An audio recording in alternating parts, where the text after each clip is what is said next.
Chapter 239. "Thank you for your hard work, doctor," the middle-aged man said immediately. After that, Lucas hurriedly invited Paisel Billy and his granddaughter to sit and have a cup of tea. After a short while, the young girl took the needles out before she took the teacup in her hand and finished the cup of tea at one go. Even though the young girl had only performed an acupuncture for the old man, the color on his face had already returned and his breathing was more even at this time. Everyone in the Adair family was extremely happy. The young girl was also very content at this time. After drinking the cup of tea, the young girl stared at Alex with a contemptuous expression on her face, as though telling him, "Look, I've already cured the old man." Alex did not say anything and he had a very straight expression on his face. In fact, if her spiritual energy was very well mastered, she would not be as tired as she would not need to put much effort into administering her skills at all. However, Alex did not point it out because he did not want to mess with this young girl. Alex turned around to look at the old man, but after seeing the color on his face, he frowned immediately. Even though the old man's condition seemed to improve massively after the young girl performed acupuncture for him, this was only superficial. Lord Adair had a lot of old injuries and wounds on his body, and his muscles and veins had already been ruined a lot time ago.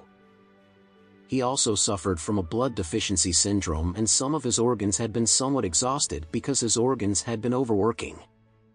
The young girl's diagnosis and treatment only cured his symptoms without getting to the root of the cause.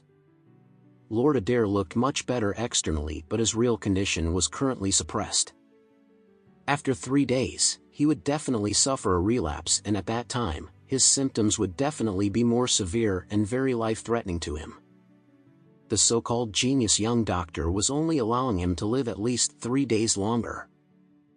As soon as he saw this, Alex decided that he had to take action immediately. He stepped forward before he picked up a platinum needle by the bed and said, "The old man still has a hidden disease in his body. Please allow me to perform acupuncture for him." When the middle-aged man saw Alex attempting to perform acupuncture for the old man, he was extremely shocked and he wanted to stop him immediately. However, the man could only frown and he froze in place when he saw how skillful Alex was. At this time, Lucas lost his temper and he yelled at Alex, "Hey! What do you think you're doing right now?" Alex simply replied, "Lord Adair has an old illness that had already been pent up in his body for a long time.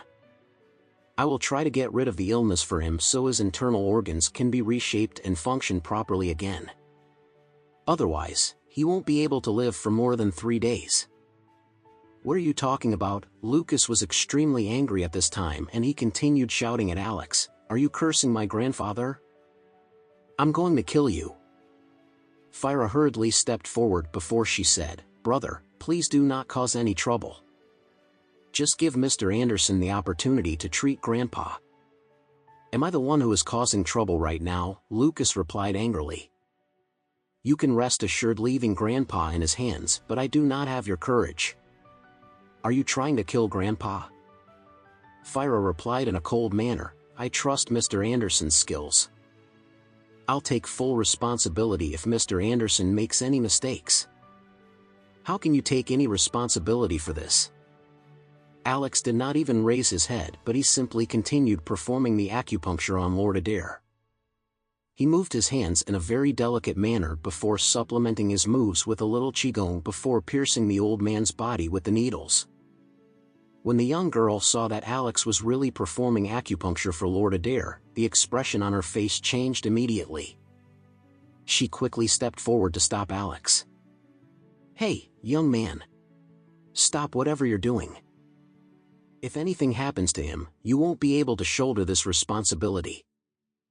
At this time, Paisel suddenly stopped her and said in a deep voice, "Stop it. Do not disturb him." The young girl replied anxiously, "Grandpa, if he makes a mistake, he'll only cause more harm to the patient." Paisel replied in a deep voice, "Look carefully at the technique he's using to administer the needles." When she heard her grandfather's words, she quickly turned around to observe Alex's hand.